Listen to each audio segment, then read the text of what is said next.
హల్లెలూయా. చేతులు ఉన్నాయండి అందరికి? ఉన్నాయా? లేవా? చెప్పండి. లేని వాళ్ళు చెప్పొద్దు, ఉన్న వాళ్ళ చేతులు ఎత్తి హల్లెలూయా హల్లెలూయా దేవునికి స్తోత్రం కలుగును గాక. Praise Lord. హల్లెలూయా. అయితే నేను కొంతమందికి పరిచయము, యూత్ వాళ్ళకి పరిచయం ఉండకపోవచ్చు.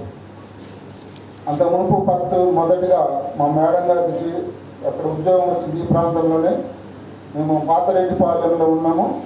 తర్వాత ఇక్కడికి వచ్చిన తర్వాత అక్కడ మా సొంత ఇల్లు కట్టుకుని ఇక్కడ కూడా నా ప్లేస్ ఉన్నది. అక్కడ నుంచి మేము చర్చి స్టార్ట్ చేసినప్పుడు ఇక్కడ ఎవరు లేరు. యేసురత్నం అయ్యారు, పంతులు గారు వచ్చారు. ఇక్కడ అంతా చెప్పాలంటే మనకు సమయం సరిపోదు. అక్కడ నుంచి నేను ఇక్కడే నమ్ముకున్న దేవుణ్ణి, ఇక్కడే బాప్తిసం తీసుకున్నా, ఇక్కడికే దేవుని సమర్పించుకున్నా. ఈ ప్రాంతంలోనే దేవుడు ఇప్పుడు అనేక ప్రాంతాల్లో అద్భుతంగా నన్ను వాడుకుంటున్నాడు. ఈ రీతిగా ఈరోజు అనుకోని రీతిగా సంఘంలోకి వచ్చి వాక్యం చెప్పడానికి నాకు అనుమతి ఇచ్చిన అయ్యగారికి, అమ్మగారికి నా హృదయపూర్వక ధన్యవాదాలు తెలియజేస్తున్నాం. ముఖ్యంగా సంఘానికి, సంఘ సభ్యులందరికీ కూడా నా హృదయపూర్వక ధన్యవాదాలు తెలియజేస్తున్నాం. అయితే మనందరం కూడా ఈరోజు అందరూ హ్యాపీగా ఉన్నారా అండి? హ్యాపీగా ఉన్నారా? అందరూ హ్యాపీగా ఉన్నారంటే దేనికి హ్యాపీగా ఉన్నారు చెప్తారా? అసలు మనం ఈ చర్చికి ఎందుకు వస్తున్నాం? ఏ ప్రణాళికతో మనం ఈ సంఘానికి వస్తున్నాం సార్ చెప్తారా? ఈ మందిరానికి మనం ఏదో ఒకటి కారణంతో మందిరానికి వస్తాం. ఏ కారణంతో మీరు మందిరానికి వస్తున్నారు? మీ జీవిత లక్ష్యం ఏంటిది? మీరు తర్వాత ఎక్కడికి చేరాలనుకుంటున్నారు చెప్పగలుగుతారా? మనం ఎక్కడికి వెళ్ళాలండి? ఏ ఆశ ఉండాలి మనకి? పరలోక రాజ్యం వెళ్ళాలని ఆశ ఉండాలి మనకి. చనిపోయిన తర్వాత ఎక్కడికి వెళ్ళాలండి? దేవుడు సృష్టించిన మనకి అద్భుతమైన లోకము పరలోక రాజ్యము. ఆ పరలోక రాజ్యం వెళ్ళాలంటే దేవుడు ఆ పరలోక రాజ్యాన్ని ఏ విధంగా స్థాపిస్తున్నాడండి? వాటికి ఎన్ని గుమ్మాలు కట్టిండు, ఎన్ని రాళ్ళతోటి కట్టాడు ఒకసారి చెప్తారా? బైబుల్ వాక్యం చదువుతున్నారు, వింటారు, ఎంతో మంది అయ్యగారులు వస్తారు, వాక్యాలు చెప్తా ఉన్నారు. ఇలాంటివి తెలుసుకోవాలి. మన పరలోక రాజ్యం అయిపోతుంది. 12 రాళ్లతోటి మన పరలోక రాజ్యం కట్టబడింది. 12 గుమ్మాలతోటి కట్టబడి ఉన్నది మన పరలోక రాజ్యం. ఆ రాజ్యంలోనికి మనం ఆహ్వానించడానికి యేసుక్రీస్తు రెండవ రాకడ వస్తూ ఉన్నారు. ఆ రెండవ రాకడ వచ్చిన సమయంలో ఎత్తపడే సంఘంలో మనం ఉండాలి. ఆ ఎత్తపడే సంఘంలో మనం ఉన్నప్పుడు మాత్రమే ఎక్కడికి వెళ్తామండి? పరలోక రాజ్యం వెళ్తాం. సరే, అందరూ లేచి నిలబడితే ఒక పాట పాడుకున్న తర్వాత నేను వాక్య ధ్యానం నుంచి వెళ్తాను. అందరూ లేచి నిలబడండి. అందరికి తయారు అడగలు పడతారు.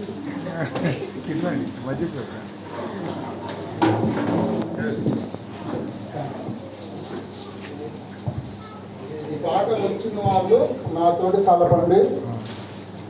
చేతులు ఉన్న వాళ్ళు చప్పట్లు కొట్టండి.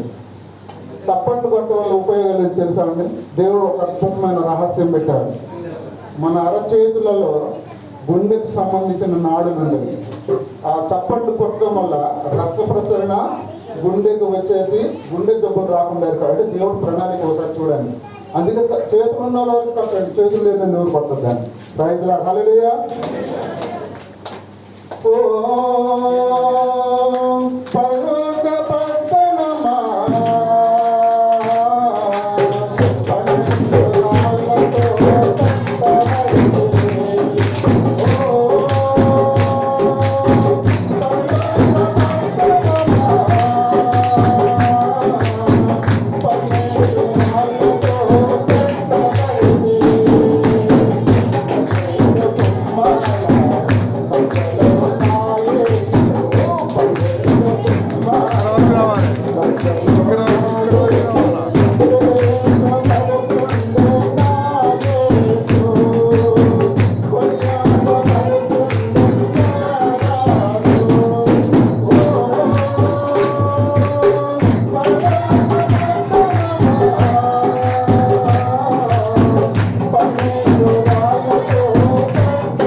హల్లెలూయా. దేవుని నామ స్తోత్రం కలుగుగాక. దయచేసి కూర్చున్నట్టు మనం వాక్య ధ్యానంలోకి వెళ్దాం.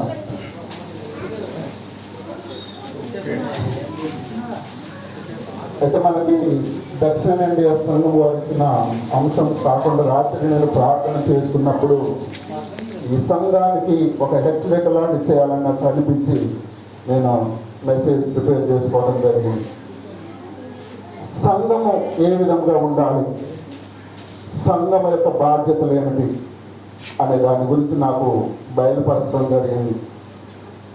ఆ అంశం మీద నేను కొన్ని మాటలు మీకు చెప్పాలని దేవుడు ఆశపడతా ఉన్నాను. ఎందుకంటే మనకి సంఘం అంటే ఒక కుటుంబం, ఒక వ్యవస్థ. ఆ కుటుంబంలో ఎవరు తప్పు చేసినా కూడా ఆ కుటుంబం అంతటికి చెడ్డ పేరు వస్తుంది. సంఘంలో కూడా ఎవరైనా ఏ విధమైన తప్పుడడుగులు వేసినా కూడా సంఘం మొత్తానికి అయ్యగారికి చెడ్డ పేరు వస్తూ ఉంటుంది. దయచేసి నన్ను మన్నించండి, నా మాటలు చాలా కఠినంగా ఉంటాయి, సూటిగా ఉంటాయి, హృదయాలకు తాకుతాయి. ఎవరు నా గురించి మాట్లాడారు, నా కోసమే మాట్లాడారు, మీరు ఎవరు దయచేసి బాధపడవద్దు. సరే, మనం వాక్య ధ్యానంలోకి పోయే ముందు సంఘము అభివృద్ధి చెందాలంటే సంఘస్థుల యొక్క బాధ్యత ఏమిటి ఒక 2-3 మాటలు చెప్పండి. ఈ సంఘము అభివృద్ధి చెందాలి. సంఘ కమిటీ ఉన్నది, స్త్రీల మైత్రి వాళ్ళు ఉన్నారు, యూత్ వాళ్ళు ఉన్నారు, అందరూ ఉన్నారు. ఈ సంఘము అభివృద్ధి చెందాలంటే మీ యొక్క రెస్పాన్సిబిలిటీ ఏమిటి, అంటే మీ బాధ్యత ఏమిటి చెప్తారు. ఎవరైనా పెద్దలు చెప్పాలి. ఏం చేస్తే మన సంఘం అభివృద్ధి చెందుతుంది, మన బాధ్యత ఏంటి సంఘ కార్యక్రమాలలో? ఒక అయ్యగారు ఒక్కళ్ళే చేస్తే సంఘం అభివృద్ధి చెందదండి. అయ్యగారు ఒక్కరి ప్రార్థన చేస్తే సంఘం అభివృద్ధి చెందదు. అయ్యగారికి సహకారులుగా మీరు ఉండాలి. అలాంటప్పుడు సంఘం అభివృద్ధి చెందింది. అయితే దీని ముందు అపోస్తల కార్యాల గ్రంథం, మీకు చెప్పండి, నేనే చెప్తాను. అపోస్తల కార్యాల గ్రంథం 9వ అధ్యాయం 31వ వచనం ఒకసారి చూడండి. అపోస్తల కార్యాల గ్రంథం 9వ అధ్యాయం 31. కావున యూదయ గలిలయ సమరయ దేశములందట సంఘము క్షేమాభివృద్ధి నొందుచు సమాధానము కలిగి ఉండను, మరియు ప్రభువునందు భయమును పరిశుద్ధాత్మను ఆదరణయు కలిగి నడుచుకొనుచు విస్తరించుచుండాలి. మరొకసారి చదువుతుంది వాక్యం. కావున యూదయ గలిలయ సమరయ దేశములందంతటా సంఘం క్షేమాభివృద్ధి నొందుచు. వాక్యం చాలా గమనించాలని. ఏ విధంగా ఎక్కడండి సంఘం అభివృద్ధి చెందేది? ఎక్కడట?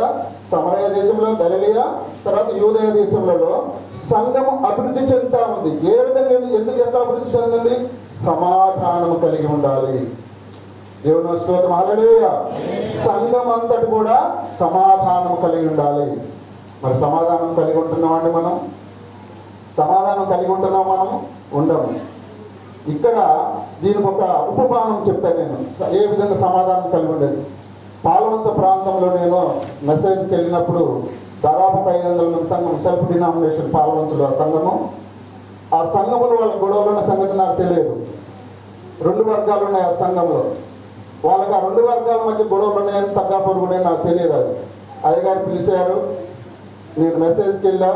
4 అనే అంశాన్ని తీసుకున్నా. అక్కడ 4 గురించి చాలా పెద్దగా ఉంటుందండి. ఒక 2 గంటలు మనం మెసేజ్ చెప్పొచ్చు. అది అంతా చెప్పుతున్న మధ్య 4 గంటలు ఏంది, కొండేళ్ళ మాటలు మాట్లాడింది, ఒకరికొకరు గయ్యాలు పెట్టింది, గంపలు పెట్టి మొత్తం తగాదాలు పెట్టింది.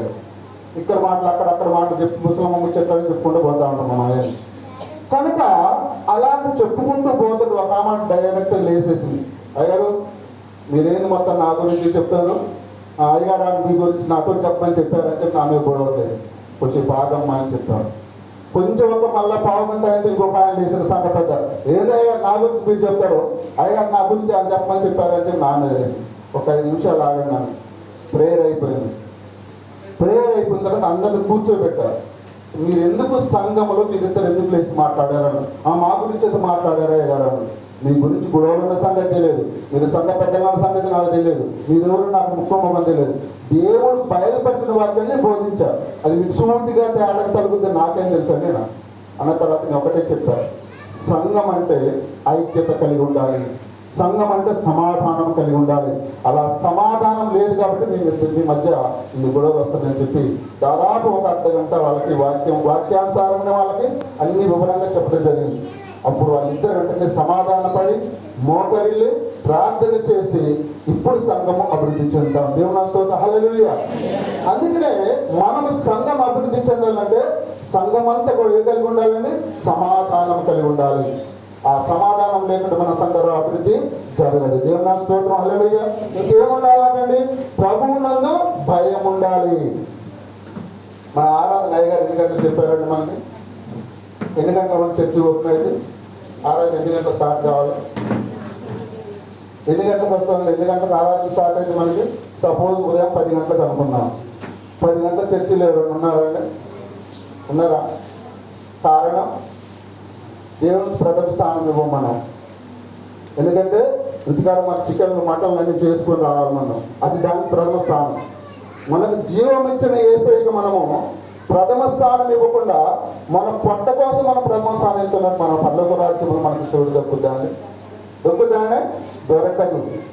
అందుకనే దేవునికి ప్రథమ స్థానం ఇవ్వాలంటే మనం ఎన్ని పనులున్నా కూడా అయ్యో పక్కకు పెట్టేసి సమయానుకూలంగా దేవుని మందిరానికి రావాలి. నేను అక్కడ డ్యూటీలో కానీ నేను ఎక్కడున్నా కూడా 10 నిమిషాల ముందే ఉంటాను. నేను చర్చికి కానీ డ్యూటీలు కానీ ఎక్కడ ఎంత దూరం నన్ను మెసేజ్ పిలిచినా నేను సమయానికి చర్చిలో ఉంటాను.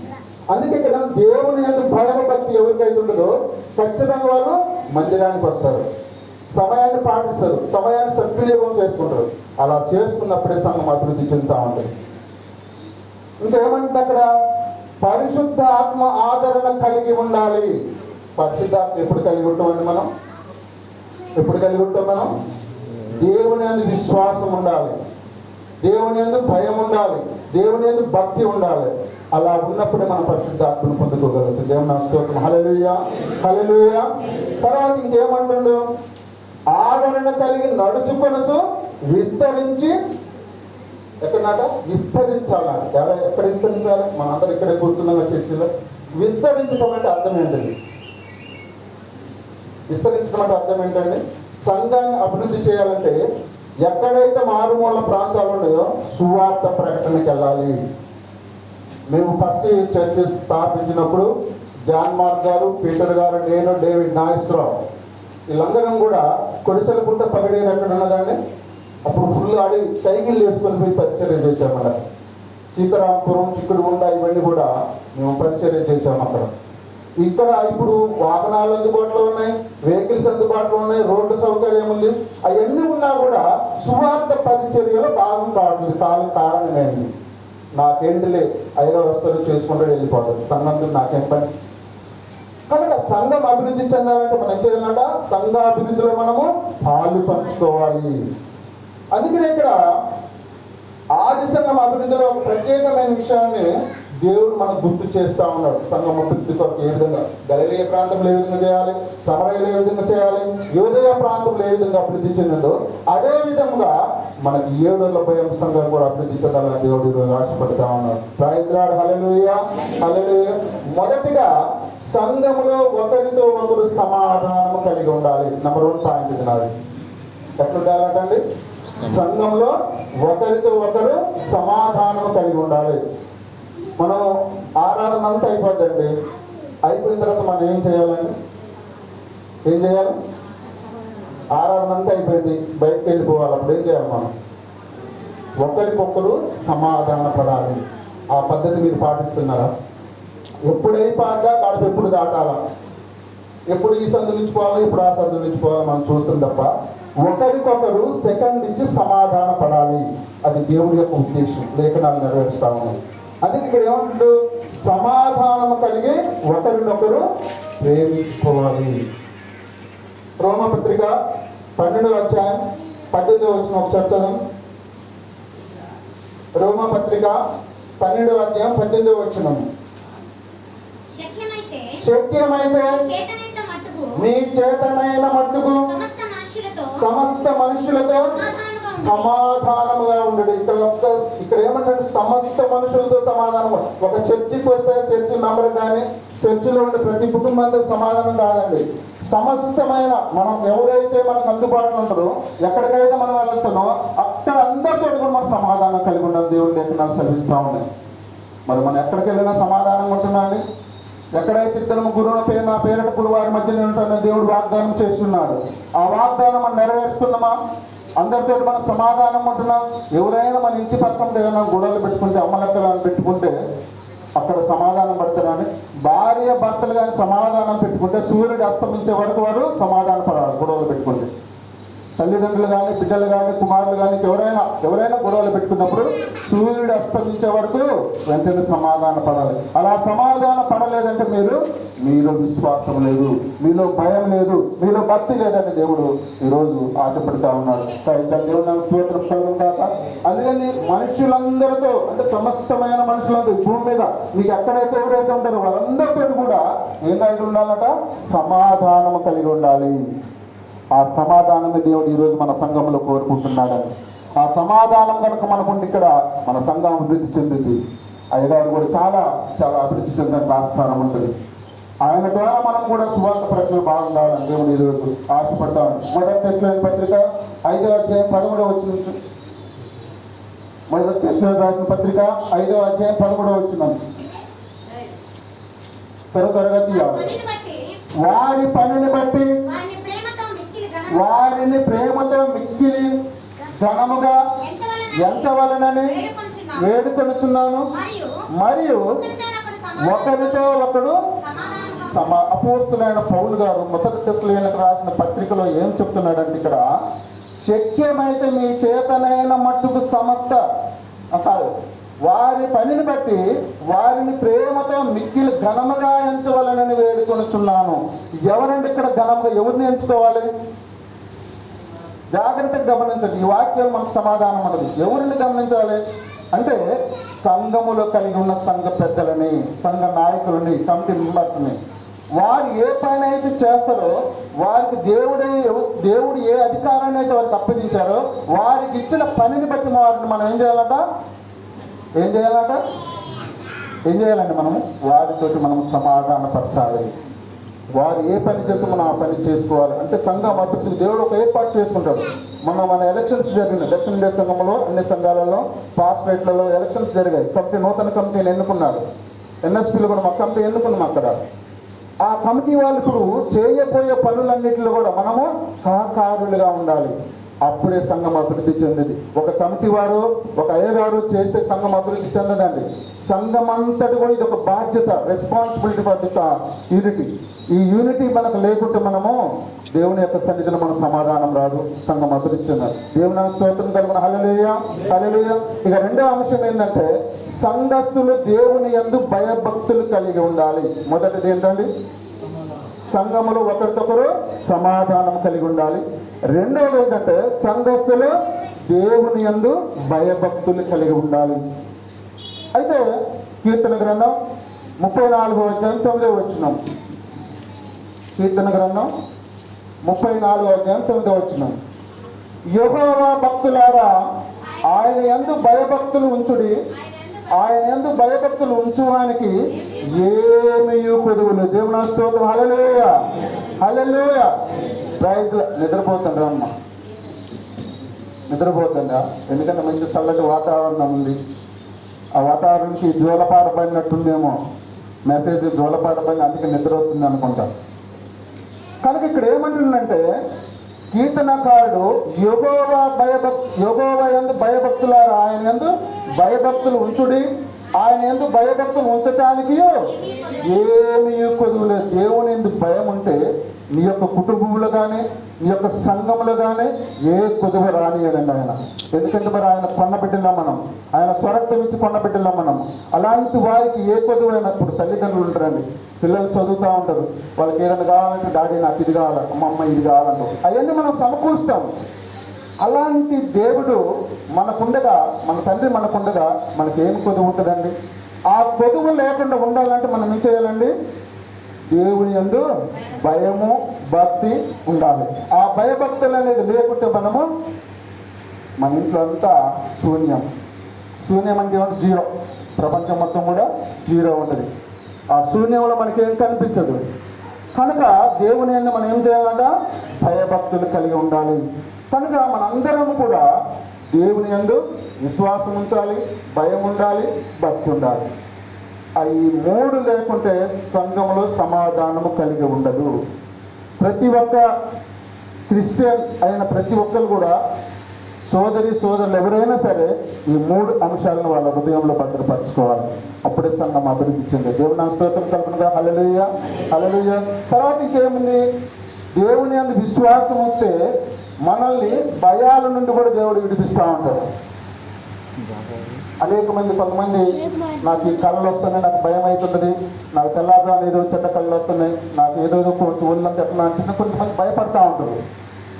నువ్వు ఉదయమే లేచి తెల్లవారుజామున 4-5 గంటల ప్రాంతంలో మోకాళ్ళు వేసి కన్నీటి ప్రార్థన చేసినట్టయితే దేవుడు ఖచ్చితంగా మన ప్రార్థన ఆలకిస్తాడు. ఎందుకు మనం ఆ టైంలో చేయాలంటే దేవదూతలు సంచరించే టైం అది. ఆ టైంలో ఎందుకంటే దేవదూతలు ఎందుకు సంచరిస్తారంటే ఎవరెవరు మోకాళ్ళు వేసి ప్రార్థన చేస్తున్నారు, ఎవరెవరు నా వాక్యాన్ని ధ్యానం చేస్తున్నారు అని దానిని తీసుకొని దేవుని పాదాల చెంతకు చేస్తున్నారు. మన ఆరాధన అంతటి కూడా ఆ సమయంలో మనము ఆరాధన చేయాలి, ప్రార్థన చేయాలి, వాక్యం చదువుకోవాలి. వాక్యం చదువుకుంటున్న మనము జీవమైన వాక్యం చదువుకుంటున్న మనము జీవించగల విషయం. అంటే ఈ లోకరీత్యం ఆహారం తీసుకుంటాం, కానీ శరీరానికి కావాల్సిన ఆహారం, కానీ మనసుకు ఆత్మీయం కావాల్సింది దేవుని వాక్యం. దేవుని స్తోత్రం. హల్లెలూయా, హల్లెలూయా. ఇంకొక మన చర్చిలో ఏ చర్చి అని కానీ ఒక ఉపమానం చెప్పి మీరు దానికి సమాధానం చెప్పాలి. నాకు ఒక రాజు ఉన్నాడు. ఆ రాజు ఒక చాటింపు చేస్తూ ఉన్నాడు.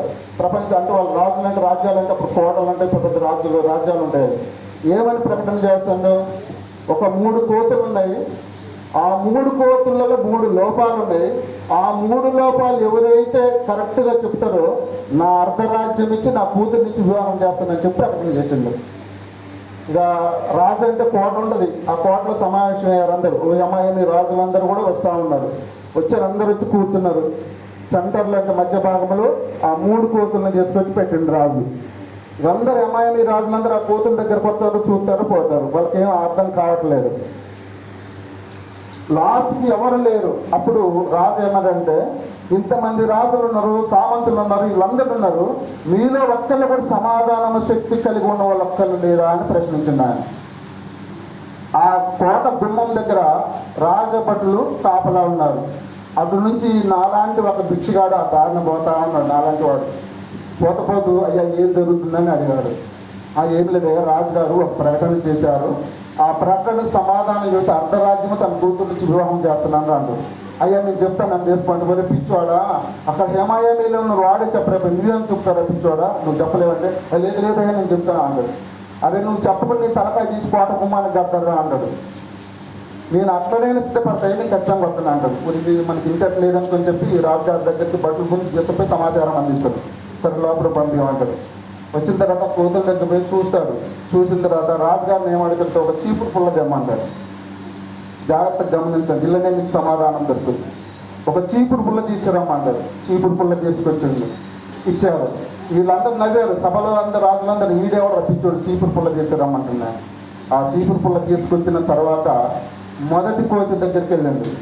ఆ చీపురు పుల్ల జాగ్రత్తగా గమనించి, ఇక్కడ సమాధానం మీకు ఇక్కడే దొరుకుతుంది. ఆ చీపురు పుల్ల తీసుకొచ్చి చెవులు కూర్చుండు. ఆ చీపురు పుల్ల అయితే దిగట్లా. రెండో కోతి దగ్గరకు వచ్చిండు, చీపురు పుల్ల కూర్చుంది, అవతల కోతలకి వెళ్ళిపోయింది. మూడో కోతి దగ్గరకు చీపురు పుల్ల సకానికి పోయి ఆగిపోయింది. దీని అర్థం ఏంటి చెప్పండి, చెప్పాలి రమేష్ గారు. ఆన్సర్ కూడా ఇట్లనే ఉంది. ఇప్పుడు జవాబు కూడా ఇట్లనే ఉంది. మీరు జాగ్రత్తగా గమనించి ఆన్సర్ ఉంది. సరే నేను టైం వేస్తే నేను మొదటి కోతికి సంబంధించిన వ్యక్తులు ఎవరంటే వాక్యం వినరు. ఈ చెవులకు పుల్ల దూరట్లేదంటే ఎంత భయం పెద్ద అబ్బా నేను వాక్యం ఉంటుందో నాకెళ్ళే చూసినట్టు ఉంటుంది, కానీ వాక్యం చెవులకు దూరదు. నెంబర్ 1. నెంబర్ 2 ఏంటంటే చెవులు అవతలకి వెళ్ళింది కదా, ఇటు వింటాము వెళ్ళిపోయారు. రెండో వ్యక్తులు వాళ్ళు ఇక మూడో వ్యక్తి ఎవరంటే శ్రద్ధగా వాక్యాన్ని తన హృదయంలో భద్రపరుచుకున్న వ్యక్తి. దేవుని స్తోత్రం. హల్లెలూయా. ఏ సంఘములైన ముగ్గురు వ్యక్తులు ఉంటారండి, ఇలాంటి వ్యక్తులు ఉంటూనే ఉన్నారు. అందరూ దేవదూతల్లాగా అంటున్నట్టే నేను వాక్యం బాగానే అంటున్నా, ఇక నాకు వెళ్ళేసి వస్తాను మంచిగా వింటున్నా, కానీ ఈ వాక్యాన్ని వదిలిపెట్టేది వాళ్ళకి తెలియదు.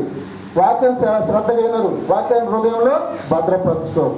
కనుక మనము సంఘం అభివృద్ధి చెందాలంటే వాక్యానుసారంగా కూడా మనము జీవించాలి. దేవుని స్తోత్రం. హల్లెలూయా, హల్లెలూయా.